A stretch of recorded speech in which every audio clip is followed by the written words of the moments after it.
வணக்கம். இன்னைக்கு நம்ம என்ன பார்க்க போறோம்னா, அதாவது கோயில்கள்ல சூலாயுதத்துல ஏன் எலுமிச்சம்பழத்தை குத்தி வச்சிருக்காங்க அப்படின்னு சொல்லி.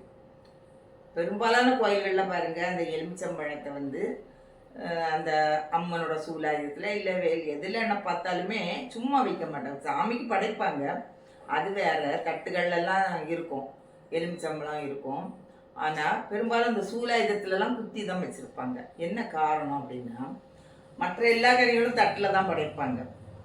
மாபலா வாழைலாம் வச்சா கூட முக்கனிகள்லாம் தட்டில் தான் வைப்பாங்க. ஆனால் இதை மட்டும் குத்தி வைப்பாங்க. பெரும்பாலும் இந்த எலுமிச்சம்பழங்கள் நிறைய ஆலயங்களில் பயன்படுத்துவாங்க. காரணம் என்ன, அதுக்கு அந்த எலுமிச்சையின் மகத்துவம் என்ன அப்படிங்கிறத தான் நம்ம தெரிஞ்சுக்க போகிறோம். எலுமிச்சை வந்து ஒரு ராஜகனி, எந்த குற்றமும் இல்லாத குற்றமற்ற கனி. அப்போ மற்ற கனிகள்லாம் குற்றம் இல்லவே ஆமாம். என்னன்னா மா பலா வாழை, இந்த 3 முக்கனிகளும் என்னன்னா இதுல எல்லாம் குற்றம் உண்டு. மாவுல வண்டு குற்றம் உண்டு, மாம்பழம்னா வண்டு குற்றம் உண்டு. இந்த வாழைப்பழத்துல புள்ளி குற்றம் உண்டு. இந்த பலாப்பழத்துல வியர்வை குற்றம் உண்டு. மாம்பழத்துல எல்லாம் பாருங்க, நம்ம வெட்டினோம்னா அது எவ்வளவு நல்ல மாம்பழமா இருக்கட்டும், எவ்வளவு காசு கொடுத்து வாங்கினாலும் அது வெட்டும் போது கொட்டைக்குள்ள இருந்து வண்டு வெளியே வரும்.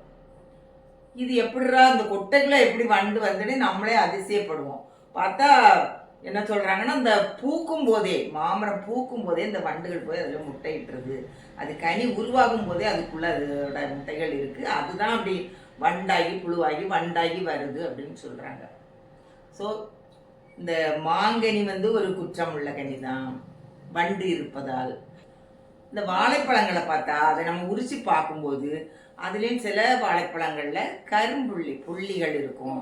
சில இதில் வந்து நோய் மாதிரி இருக்கும். அதனால வாழைப்பழமும் குற்றம் உள்ளது தான். அடுத்து பார்த்தா பலாப்பழத்துலேயும் வியர்வை குற்றம் உண்டு அப்படின்னு சொல்கிறாங்க.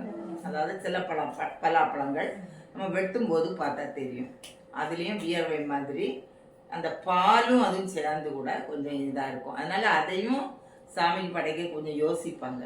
ஆனால் அந்த எலுமிச்சை பாருங்க, இந்த குற்றமற்ற கனி, இந்த ராஜகனி, இதுக்கு வேற என்ன சக்திலாம் இருக்குன்னா ஈர்ப்பு சக்தி இருக்குது.